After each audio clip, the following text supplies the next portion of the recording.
నమస్తే, welcome to పోరాటగలం TV. నేటి వార్తా విశేషాలు.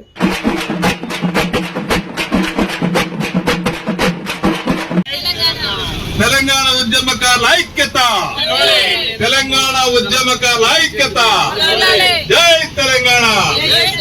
కాంగ్రెస్ పార్టీ మేనిఫెస్టోలో పెట్టినటువంటి 6 గ్యారెంటీలో ఒకటైన ఉద్యమకారుల ఇళ్ల జాగని వెంటనే ఉద్యమకారులకు ఇచ్చిన హామీని వెంటనే జై తెలంగాణ. ఓకే, ఈరోజు రాష్ట్ర కమిటీ పిలుపు మేరకు ఖమ్మం కొత్త బస్టాండ్ దగ్గర మరి రాష్ట్ర working president doctor K V Krishnarao గారు మరియు జిల్లా ప్రెసిడెంట్ సీనియర్ ఉద్యమకారులు పసుపులేటి నాసరయ్య గారు, మరి సీనియర్ ఉద్యమకారులు జడల వెంకటేశ్వర గారు, సీనియర్ ఉద్యమకారులు పద్మాచారి గారు, మరి అబ్బాస్ గారు, గురాన్ గారు, లింగపేట సతీష్ గారు, అమ్మపేట అంకాజ్ గారు, ఈ విధంగా చూసుకుంటే తెలంగాణ గ్రామానికి ఒకళ్ళు, గ్రామానికి 10 మంది లెక్క ఉద్యమకారులు వెళ్తారు. ఈ రోజు మరి గొడ్డముక్కల శ్రీని గారు కూడా, గొడ్డపర్తి శ్రీని గారు, మరి ఆయన ఈ తెలంగాణ రాష్ట్రం వచ్చిన తర్వాత చాలా బాధపడ్డాడు. వరలక్ష్మి గారు, రెడ్డిపేట వరలక్ష్మి గారు మరియు ఉమా యాదవ్ గారు, మహిళా సోదరులందరూ కూడా ఈ రోజు దీక్ష చేయడం జరుగుతూ ఉంది. ముఖ్యంగా ఈ రోజు మేము ఒకటి అడుగుతున్నాం కాంగ్రెస్ ప్రభుత్వానికి. అయ్యా కాంగ్రెస్ ప్రభుత్వం, రేవంత్ రెడ్డి నీ యొక్క మాయ మాటలతోని, నీ యొక్క వెంకల శాస్త్రాలతోని, ఆనాడు నువ్వు చేసినటువంటి కేసీఆర్ తిట్లతోని, నీ బూతు పురాణంతోని మేము అనుకున్నాం కదా ఎట్లాగా కేసీఆర్ మీద మా పగుంది, మాకు పగ తీర్చుకోవడానికి ఒకరు వచ్చారు అని చెప్పి తెలంగాణ ఉద్యమకారు రాష్ట్ర వ్యాప్తంగా నీకు ఓట్లు వేయడం జరిగింది. ఎందుకు ఎట్లేశారంటే మహాతల్లి సోనియా గాంధీ 2 రాష్ట్రాల పార్టీ నష్టపోయినా తప్ప ఆమె తెలంగాణ నుంచి త్యాగం చేసినట్టు మహాతల్లిని నేను గుర్తు చేసుకొని మరి కాంగ్రెస్ పార్టీకి ఓట్లు వేయడం జరిగింది. అలాంటి కాంగ్రెస్ పార్టీ మేనిఫెస్టోలో 6 మేనిఫెస్టోలో పెట్టినటువంటి ఉద్యమకారులకి 250 చదరపు గజాలు మరియు ఇళ్ల నిర్మాణం, పెన్షన్, ఐడి కార్డు ఇచ్చి ఏదైతే జార్ఖండ్ రాష్ట్రాలలో ఇతర రాష్ట్రాలు స్వతంత్ర సమరయోధులాగా గుర్తించి వారిని మర్యాదగా పట్టులో పెట్టుకుని చూసుకుంటానే ఉద్దేశంతో మీ కాంగ్రెస్ పార్టీని అధికారం తీసుకురావడం జరిగింది. మరి ఇవాళ మీరు ఏం చేస్తా ఉన్నారు? తెలంగాణ ఉద్యమకారులు ఊసెత్తున్నారా? ముఖ్యంగా ఖమ్మం జిల్లా ఉద్యమాల చరిత్ర జిల్లా. ఈ జిల్లా నుండే ఉద్యమం స్టార్ట్ అయిన చరిత్ర మీకు తెలుసు. మరి ఈ జిల్లాలో ఎవరున్నారు? ఒక ముఖ్యమంత్రి, ఒక ఉప ముఖ్యమంత్రి ఉన్నాడు, 2 మంత్రులు, రెవెన్యూ శాఖ మంత్రి ఉన్నాడు, మరి అదే వ్యవసాయ శాఖ మంత్రి ఉన్నాడు. రెవెన్యూ శాఖ మంత్రి దగ్గరే ఉంటుంది భూములు. రాష్ట్రంలో ఎక్కడెక్కడ 1000 కోట్ల రూపాయలు ఉన్నటువంటి భూముల్ని కబ్జా చేస్తుంటే నువ్వు పట్టించుకోలేము. కానీ మరి ఖమ్మం జిల్లాలో ఒక 250 గజాలు పేదవాడికి, ఉద్యమకారులకి మీరు జాగనేయడానికి మీకు దొరకట్లేదని నేను అడుగుతా ఉన్నాను మన పొంగులేటి శ్రీనివాస్ రెడ్డి గారిని. మా జిల్లాలో మీరు రెవెన్యూ మంత్రి ఉన్నారని చెప్పుకోవడానికి ఇవాళ బస్టాండ్ ముందు మేము ధర్నా చేస్తుంటే అందరూ సిగ్గుపడతా ఉన్నారు. రెవెన్యూ శాఖ మంత్రి మీకు హామీ ఇచ్చిండు, మరి ముఖ్యమంత్రి హామీ ఇచ్చిండు, సోనియా గాంధీ హామీ ఇచ్చింది. మీ హామీని ఎందుకు నెరవేర్చలేదు, మీరు ఎందుకు రోడ్ల మీద కూర్చున్నారని చెప్పి ఇవాళ పబ్లిక్ మొత్తం కూడా ఆలోచిస్తా ఉంది. మీరు వెంటనే ఈ యొక్క కాంగ్రెస్ పార్టీ పరువు తీయడానికి ఉన్న ఈ 3 మంత్రులు కూడా, ఈ జిల్లాలో ఉన్న 3 మంత్రులు కూడా కాంగ్రెస్ పార్టీ పరువు తీసే పరిస్థితి ఉంది. ఎందుకు అంటే మీరు చెప్పడానికి 3 ఉన్నారు, ఇంట్లో ఒక్కడు కూడా సంసారం చేసి ఉన్నది పరిస్థితి. కాబట్టి అయ్యా ఉప ముఖ్యమంత్రి గారు, మీరు వెళ్ళండి, ముఖ్యమంత్రి గారు పక్కనే ఉంటారు. ప్రతిసారి చెప్పండి, మీకు ఎన్నో కాగితాలు ఇచ్చాం, ముఖ్యమంత్రి గారు మాకు ఇతరుల హామీ నెరవేర్చుందని చెప్పి ఉప ముఖ్యమంత్రి గారికి ఎన్నో పేపర్లు ఇవ్వడం జరిగింది. కాబట్టి దాన్ని ఎందుకు మీరు నిర్లక్ష్యం చేస్తున్నారు అనేది కూడా ఒకసారి ఆలోచించాల్సిన అవసరం ఉంది. మీరు తక్షణమే కనుక ఈ యొక్క నిర్ణయాన్ని మీరు తీసుకోకపోతే నేను చెప్తా ఉన్నాను, రాబోయే రోజుల్లో ఎంపీటీసీ, జెడ్పీటీసీ, సర్పంచ్ ఎలక్షన్లో మీరు ఖచ్చితంగా మళ్ళీ 0 అకౌంట్లో పడతారని చెప్పి సందర్భంగా గుర్తు చేస్తా ఉన్నాను. ఎందుకు చెప్తున్నానంటే ఆనాడు తెలంగాణ ప్రజలు పిచ్చోళ్ళు కాదు, కొట్లాడి తెచ్చుకున్న తెలంగాణని ఎవరు కావాలి ఎవరు వద్దనేది నిర్ణయించేది కూడా ప్రజలే. ఆ ప్రజలకు సపోర్ట్ ఉన్నటువంటి ఉద్యమకారులు మేము. ఒక్కొక్క వ్యక్తి 1000 మందిని ప్రభావితం చేసిన వ్యక్తులు ఉన్నారు ఇక్కడ. 1000 మందిని ప్రభావితం చేసి మరి రాష్ట్రంలో నీ యొక్క గద్దె దించే వరకు కూడా ఖచ్చితంగా పనిచేస్తామని చెప్పి కూడా ఈ సందర్భంగా తెలియజేసుకున్నా. రాబోయే ఇప్పుడు ఈ నెలాఖరు కల్లా నువ్వు తక్షణమే రెవెన్యూ మంత్రికి ఆర్డర్ వేసి ఖమ్మం జిల్లా నుంచే స్టార్ట్ చేయాలని చెప్పి ఈ సందర్భంగా తెలియజేసుకుంటా. ఖమ్మం జిల్లాలో మొదలు పెట్టండి, ఉన్న రాష్ట్రంలో అందరికి కూడా మీరు ఇవ్వండి. ఇందులో వీళ్ళు ఎంత గొప్పగిచ్చారో ఉద్యమకారులు ఇచ్చిన హామీని కూడా అంటే ఇవ్వండి అని చెప్పి సందర్భంగా మీకు గుర్తు చేస్తూ, మరి రాష్ట్రయ్య గారి నాయకత్వంలో ఎంత గొప్ప విజయవంతం చేసినటువంటి సీనియర్ ఉద్యమకారులందరూ కూడా నా యొక్క ఉద్యమ వందనాలు తెలియజేసుకుంటూ జై తెలంగాణ, జోహార్ విద్యార్థి అమరవీరులకు. తెలంగాణ ఉద్యమం అంటేనే ప్రపంచానికి జ్ఞానం నేర్పింది. తెలంగాణ సాయుధ పోరాటం కానీ, ఆ తర్వాత మలిదశ ఉద్యమం, ఆ తర్వాత జరిగినటువంటి 2001 నుంచి ఇప్పటి వరకు తొలిదశ ఉద్యమం, మలిదశ ఉద్యమం, ఎంతో మంది త్యాగాలు చేసి నిర్మించుకున్నటువంటి ఈ తెలంగాణ, ఈ ఉద్యమాల్లో దొడ్డి కొమరయ్య అమరత్వం నుంచి, చాకలైలమ్మ ప్రజాస్వామ్య ఉద్యమం నుంచి, ఆ తర్వాత చెన్నారెడ్డి ఉద్యమం నుంచి, ఆ తర్వాత కేసీఆర్ చేసినటువంటి ఉద్యమం, 10 సంవత్సరాలు అధికారాన్ని అనుభవించిన కేసీఆర్ గాని, ఆ తర్వాత తెలంగాణ సాధించిన ఉద్యమకారుల యొక్క త్యాగాలతోటి 1200 విద్యార్థుల బలిదానంతో అనుభవిస్తున్నటువంటి రేవంత్ రెడ్డి గాని, నేను సూటిగా అడుగుతున్నాను ఈ కాంగ్రెస్ పార్టీని, ఇవాళ రేవంత్ రెడ్డికి ఆ పదవి వచ్చిందంటే మా త్యాగాల మీద ఆ పదవి వచ్చింది. ఆ త్యాగాల మీద నువ్వు పదవి అనుభవించి ఇక్కడ ఎవరైతే త్యాగాలు చేసినా ఉద్యమకారులకు నువ్వు చేసింది ఏమిటి? నువ్వు చేసిన ఆరో గ్యారంటీలో 420 హామీలు ఇస్తూ 6 గ్యారంటీలు అని చెప్తూ ఆరో గ్యారంటీ పెట్టినటువంటి ఆరో గ్యారంటీని ఇంతవరకు ఏ మంత్రి కానీ, ఏ ప్రభుత్వం కానీ, ఎవరు కానీ దాని గురించి పల్లెత్తు మాట కూడా మాట్లాడకపోవడానికి కారణాలు ఏమిటి అంటే, మీలో తెలంగాణ ఉద్యమకారుల పట్ల వివక్షత ఉన్నది. ఈ వివక్షతని మేము క్షమించము, అవమానాన్ని క్షమించము, మేము ఆత్మస్థైర్యానికి ముందుకు పోతాము, ఎలాంటి త్యాగాలకైనా సిద్ధపడతాము. ఇది శాంతియుత పోరాటం, శాంతియుత దీక్ష చేస్తున్నాము. కానీ మమ్మల్ని కనుక తక్కువ అంచనా వేస్తే జరగబోయే తీవ్ర పరిణామాలకు మీరే బాధ్యులైతారు. ఇది మిలిటెంట్ పోరాటాలు కాకుండా ముందుకే మీరే నిర్ణయం తీసుకొని 1 నెల రోజుల్లో మా యొక్క కోరికలను, మేము చేసినటువంటి ఇళ్ల స్థలాన్ని కానీ, పింఛన్ కానీ వెంటనే అమలుపరచాలని మనవి చేస్తూ ఈ ప్రభుత్వానికి హెచ్చరిస్తున్నాం. ఇక హెచ్చరికలే ఉంటాయి, ఇక కేవలం హెచ్చరికలతోటే మేము ఇంతవరకు విజ్ఞప్తులు చేస్తున్నాం. ఇక రాబోయేది హెచ్చరికలే. ప్రతి మంత్రిని, తుమ్మల నాగేశ్వరరావుని, పొంగిరెడ్డి శ్రీనివాసరెడ్డిని, బట్టి విక్రమార్కని మేము ముట్టడిస్తాం. వాళ్ళని రాజీనామా చేసేంత వరకు ముట్టడిస్తాం, మా కోరికలు నెరవేర్చకపోతే అని మనవి చేస్తూ ఈ అవకాశం ఇచ్చిన పెద్దలందరికీ ధన్యవాదాలు తెలుస్తున్నా. జై తెలంగాణ. వత్సల పద్మాచారి 2001 ఏప్రిల్ 23వ తారీఖు నుంచి తెలంగాణ జెండా పట్టుకొని రాష్ట్రం కావాలని రోడ్డెక్కాం. ఆ రోజు నుంచి ఈ రోజుకి మాకున్నది ఏంటంటే శూన్యం. మా దగ్గర ఉన్నది మేము కష్టపడి రక్త చెమట చుక్కలు ఓడి సంపాదించిన ప్రతి రూపాయ ఉద్యమంలో ఖర్చు పెట్టి ఆగమయ్యాం. అనేక రకాల మోసపోయి గోసపడ్డాం. కేసీఆర్ గారు అంటాడు, నేను ఒక్కడిని సాగు నోట్లో పెట్టి తలకాయ పెట్టి తెలంగాణ తెచ్చినట్టు. నువ్వు ఒక్కడో సాగు నోట్లో తలకాయ పెట్టి సావలేదు, కానీ 1200 మంది విద్యార్థి అమరవీరులు చచ్చిపోయారు. దాని కథ ఏందని అడుగుతున్నావు.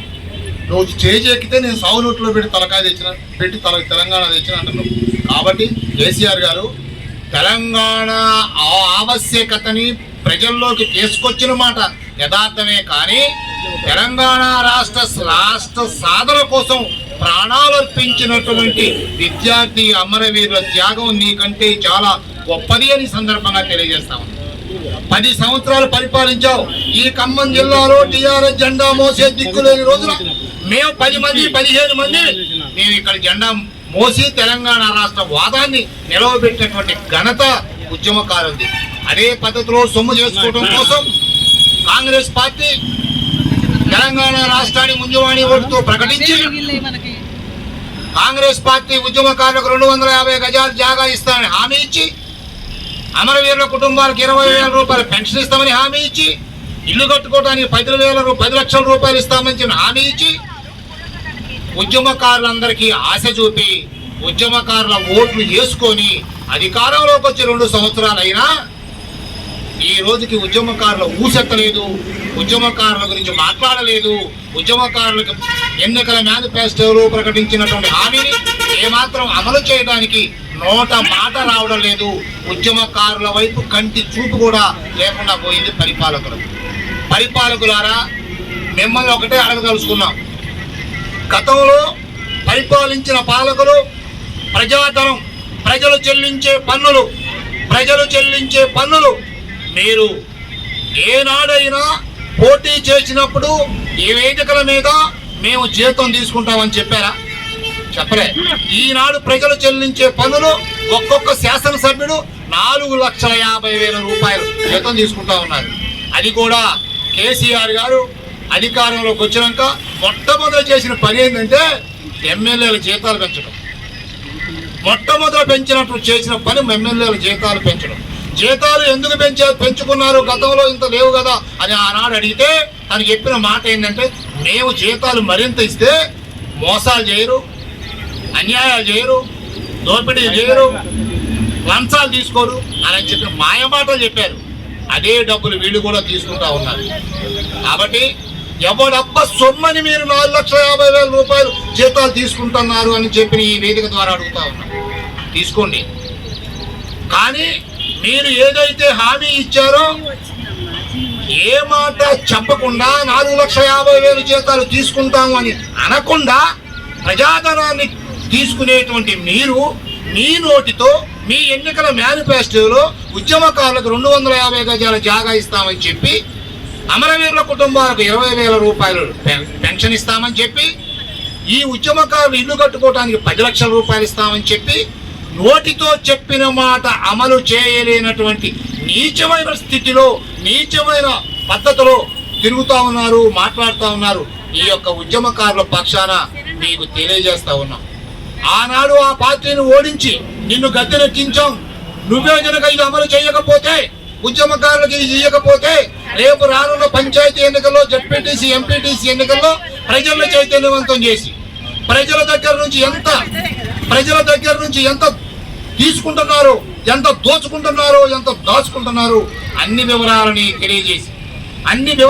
తెలియజేసి మేము మీకు సరైనటువంటి గుణపాఠం చెప్పే పరిస్థితి కల్పించవద్దు, మీరు ఆ విషయాన్ని తెచ్చుకోవద్దని చెప్పి ఈ సందర్భంగా తెలియజేస్తా ఉన్నాం. ఆనాడు ఏదైతే మిమ్మల్ని గెలిపించడం కోసం భుజం కలిపి, అడుగులో అడుగేసి, చేతిలో చెయ్యేసి, భుజం కలిపి ఏ విధంగా మీకు ఓట్లు వేయమని చెప్పి గెలిపించామో, మాకు 250 గజాల జాగిచ్చి ఇల్లు కట్టుకోవడానికి 10 లక్షల రూపాయలు శాంక్షన్ చేసి, ఉద్యమకారులకు 20,000 రూపాయలు శాంక్షన్ చేసి, జడ్పీటీసీ, ఎంపీటీసీ, పంచాయతీ ఎన్నికలలో కూడా మీ అభివృద్ధికి, మీ ప్రభుత్వం నిలబడటానికి, మీ ప్రభుత్వం మరొకసారి అధికారంలోకి రావడానికి మమ్మల్ని ఆ విధంగా ఆలోచించాలని చెప్పని, ఆ విధంగా మీరన్న మనం నిలబెట్టుకోవాలని చెప్పి ఈ సందర్భంగా తెలియజేస్తాం. చెప్పడం లేదు కానీ కోఆపరేటివ్ సెంట్రల్ బ్యాంకులో కోట్లాది రూపాయలు, 18 కోట్ల రూపాయలు దిగమింగినటువంటి వ్యక్తులకు కార్పొరేషన్ చైర్మన్ ఇచ్చారు. ఖమ్మం నుంచి మీరు 18 కోట్ల రూపాయలు దిగమింగిన వ్యక్తికి కార్పొరేషన్ చైర్మన్ ఇచ్చారు.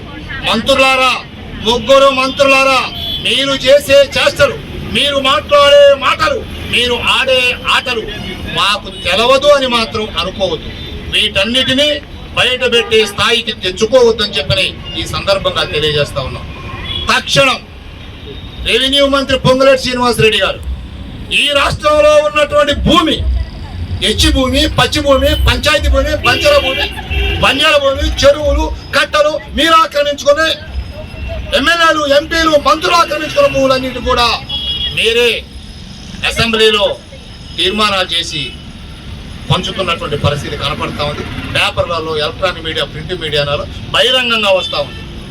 వాటన్నిటితో పోల్చి చూస్తే ఉద్యమకారులకు ఇచ్చేటువంటి భూమి 250 గజాలు ఈ ఖమ్మం జిల్లాలో ఉద్యమకారులకు ఇచ్చేది కానీ, ఈ రాష్ట్రంలో ఉద్యమకారులకు ఇచ్చేది కానీ మొత్తం కలిపి 2 పైసల వంతు మాత్రమే. ఆ భూమిని మొత్తాన్ని కూడా ఉద్యమకారులకు ఇచ్చి ఉద్యమకారులతో అభినందనలు పొందాలని, మీ ప్రభుత్వానికి ఉద్యమకారులు ఎన్నుదన్నుగా నిలబడే విధంగా మీరు ఆలోచించాలని ఈ సందర్భంగా తెలియజేస్తాను. తెలంగాణ ఉద్యమకారుల ఫోరం రాష్ట్ర కమిటీ ఇచ్చిన పిలుపు మేరకు ఈరోజు 33 జిల్లాల్లో శాంతియుత దీక్షలు చేయాలని చెప్పని ప్రకటించగా, దానిలో భాగంగా ఈనాడు ఖమ్మం జిల్లాలో కూడా కొత్త బస్ స్టాండ్ జిల్లా కమిటీ అందరం కలిసి కూర్చొని నిర్ణయం తీసుకొని దీక్షను ప్రారంభిస్తున్నాం. తెలంగాణ ఏర్పాటు కొరకు 2001 నుంచి ప్రతి తెలంగాణ బిడ్డ తెలంగాణ ఉద్యమం, తెలంగాణ రాష్ట్రం సాధించుకోవడం కొరకు ఎన్నో ఇబ్బందులు పడి ఎన్నో త్యాగాలు చేస్తేనే తెలంగాణ రాష్ట్రం ఏర్పడింది.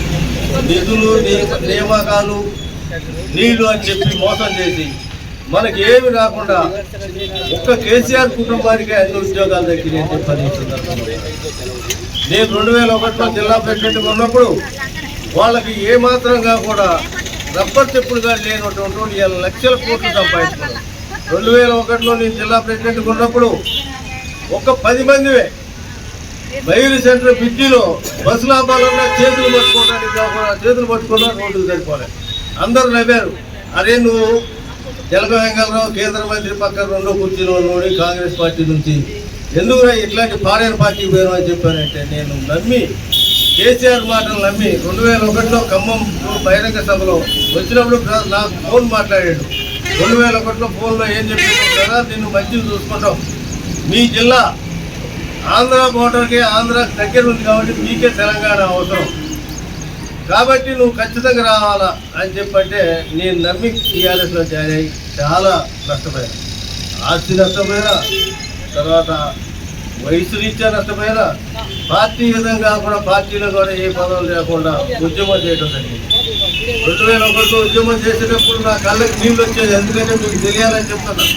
ఫస్ట్ జిల్లా కమిటీ వేస్తే జిల్లా కమిటీలో కూడా ఎక్కడి నుంచో దోలాడుకొని 60 మంది వేసి జిల్లా కమిటీని నిర్వహించారు. అట్లే మండల కమిటీలు వేసినాం, గ్రామ కమిటీలు వేయడం జరిగింది.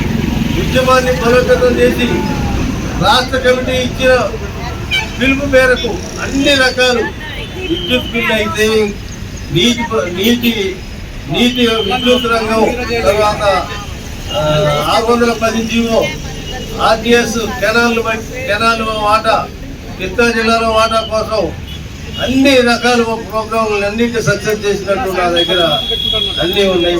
అదే రకంగా ఫోటోలు ఉన్నాయి. మేము హైదరాబాదు మధ్య ఎన్నికలకి గార్లమల్లం నుంచి ముదిగొండమల్ల నుంచి 70 మంది పోయి ఎంతో కష్టాలు పడి అక్కడ కార్పొరేషన్ ఎన్నికల కోసం పనిచేసిన తర్వాత తెలంగాణ ఉద్యమం బ్రహ్మాండంగా ఉన్నది. జై తెలంగాణ అన్నోళ్ళని పక్కన పెట్టి నై తెలంగాణ అన్నోళ్ళకి ఎప్పుడైతే వాళ్ళని పక్కన చేర్చుకొని పెద్ద పేట వేసిండో ఈ ఖమ్మం జిల్లాకి దుర్గతి పట్టింది. అదేవిధంగా ఆయన చేసిన తప్పుకే కేసీఆర్కి ఈ గతి పట్టి మూల కూర్చున్నది. కేసీఆర్ మంచోడే, ఆయన పక్కన వాళ్ళు జరగొట్టారు. ఎప్పుడైతే తెలంగాణ ఉద్యమం కోసం కష్టపడ్డ వాళ్ళు వస్తే కష్టం ఏంటో తెలుస్తుంది. అసలు తెలంగాణ కష్టం అంటే తెలంగాణ వాళ్ళు వస్తే ఇట్లుంటుందనేది వాళ్ళకి ఎందుకు తెలుస్తుంది. ఇవాళ తెలంగాణ మీద ప్రేమ లేని వాళ్ళే వచ్చారు కాబట్టి మన కష్టాన్ని కానీ వాళ్ళు తీరుస్తారని నేనైతే ఆశిస్తాను. ఎందుకంటే 3 మంత్రులకి చాలా కీలకమైన బాధ్యత. అసలు రేవంత్ రెడ్డికి సంబంధం లేదు.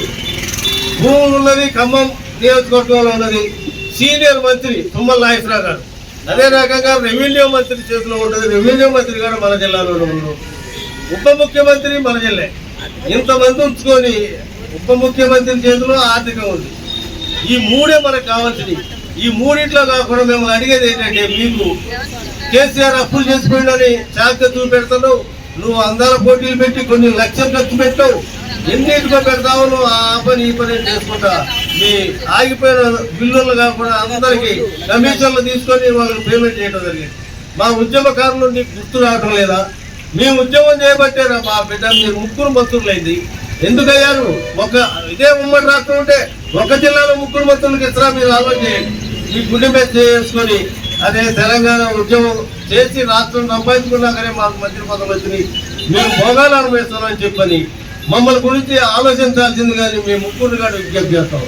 మా కడుపులో మండి ఏదో మాట్లాడినా వాటి లెక్కలు తీసుకోకుండా మీరు అనుభవించే భోగాల్ని గుర్తు పెట్టుకొని, మేము ఆ రోజుల్లో 2001లో నేను పార్టీ కోసం 1,25,000కి 10 ఎకరాలు భూమి అమ్ముకున్నాను. ఎందుకు అమ్ముకున్నాయంటే మరి ఇక్కడ సోదరులకు కూడా తెలవాలి. ఒక జిల్లా ప్రెసిడెంట్గా తిరగాలంటే సైకిల్ మీద మోటార్ సైకిల్ మీద పోతే కొంచెం ఇబ్బందికరమని చెప్పని సార్ ఎంగేజ్ తీసుకొని 4 మట్టులు తీసుకొని ప్రతి మండలంలో ఒకళ్ళు ఇద్దరు తయారు చేసుకొని ప్రతి ఊళ్ళో కూడా ఏజెన్సీ ఏరియాగా కూడా చర్ల, వెంకటాపురం, బయ్యారం, గుండాల్లో కూడా జెండాలు ఎగరేసిన చరిత్ర మాది. ఎందుకు తెలంగాణ వస్తే మా బతుకులు బాగుపడతాయని తెలంగాణ రాష్ట్రం కోసం కష్టపడి ఎన్నో తిప్పలపడి కార్యక్రమాలు చేయాలంటే ఈరోజు కార్యక్రమానికి ఎంత ఖర్చు ఉందో ఒకసారి ఆలోచన చేయండి. ఏ ఖర్చు జరగకుండా కూడా మేము అప్పులు చేసి కార్యక్రమాలు ముందుకు తీసుకుపోయి ఆ రోజు తెలంగాణ అంటేనే ఇక్కడున్న అగ్ర కులాలు తెలంగాణ అంటే మంట.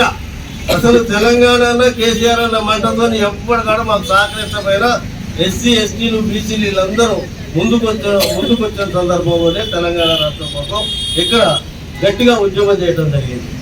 ఈ రకంగా ఉద్యమాన్ని వాళ్ళు ఇచ్చిన పిలుపు మేరకు సక్సెస్ చేసి మేము తెలంగాణ రాష్ట్రం వస్తే మా బతుకులు బాగుంటాయి, మా పిల్లల జీవితాలు బాగుంటాయి, మన పిల్లలకు ఉద్యోగాలు వస్తాయని చెప్పని ఎన్నో కష్టాలు పడి తెలంగాణ ఉద్యమం కోసం కష్టపడి పనిచేసినాం. అందుకొరకు రేవంత్ రెడ్డి నువ్వు ఉద్యమం చేసేటప్పుడు రైతులు పట్టుకొని వచ్చినావు, నీకు తెలంగాణ అంటే తెలియదు, తెలంగాణ నువ్వు ఉమ్మడి ఆంధ్రలో పనిచేసినావు. మీరు దయచేసి ఎప్పటికైనా మీరు ఇచ్చిన వాగ్దానం ఏంటి? మేము అడిగినవా? మేము అడగకుండా నువ్వు మమ్మల్ని మాయ చేయటం కోసం, ఓట్ల కోసం, మీరు గెలవటం కోసం ప్రతి ఉద్యమకానికి 250 గజాల స్థలం ఇస్తాం, ఇంటి నిర్మాణానికి 10 లక్షల రూపాయలు ఇస్తాం, మన ఆరోగ్య సంక్షేమ బోర్డుకి పెట్టమని చెప్పని ఎన్నో మాయమాటలు చెప్పినావు. 6 గ్యారెంటీల్లో 5 గ్యారెంటీలను అరకొర అమలు చేస్తా ఉన్నావు. ఇంకా స్త్రీలకి 2500 ఇస్తామని చెప్పని ఎన్నో మాయమాటలు చెప్పినావు. నువ్వు ఇప్పటికైనా అమలు చేయలేదు. ఈరోజు 2 లక్షల రూపాయలు మాఫీ అన్నావు అప్పుని, నాది 1 రూపాయి కూడా మాఫీ కాలేదు.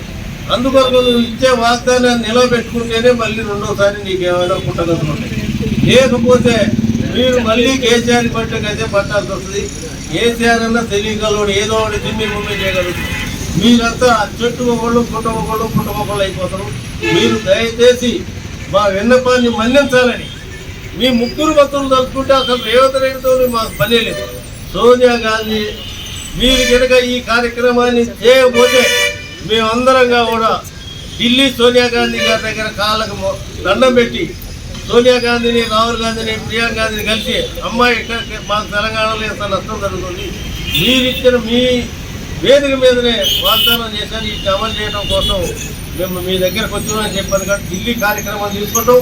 ఇంకా రేపు ముందు కలెక్టరేట్ ముట్టడి, ప్రభుత్వ కార్యాలయం ముట్టడి, మంత్రులను గెరవ చేయడం, మంత్రుల ఇళ్ల ముందు కూడా ముట్టడిస్తామని చెప్పని ఈ ఉద్యమం కొరకు ఈ కార్యక్రమాలు చేయడం కోసం అన్ని సంఘాలని, అందరు నాయకులను కలుపుకొని ఈ కార్యక్రమాలు ఉద్యోగం చేస్తామని ఈ సందర్భంగా తెలియజేస్తాం.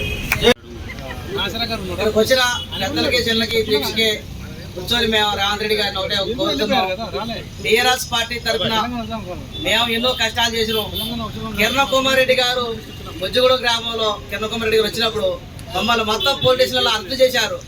అరెస్ట్ చేస్తే ఆయన వచ్చిన ఎమ్మెల్యే, ఎంపీలు గారు ఏమన్నారంటే అంతా ఇలా ఉండి వేరే కుటుంబాలు ఉన్నాయి, వాళ్ళ మీద కేసులు పెడితే మరి బయటకు వస్తారు రారో, ఈ ప్రభుత్వం ఎక్కడో ఏంటని మమ్మల్ని మొత్తాన్ని స్టేషన్లలో 3 రోజులు ఇచ్చారు.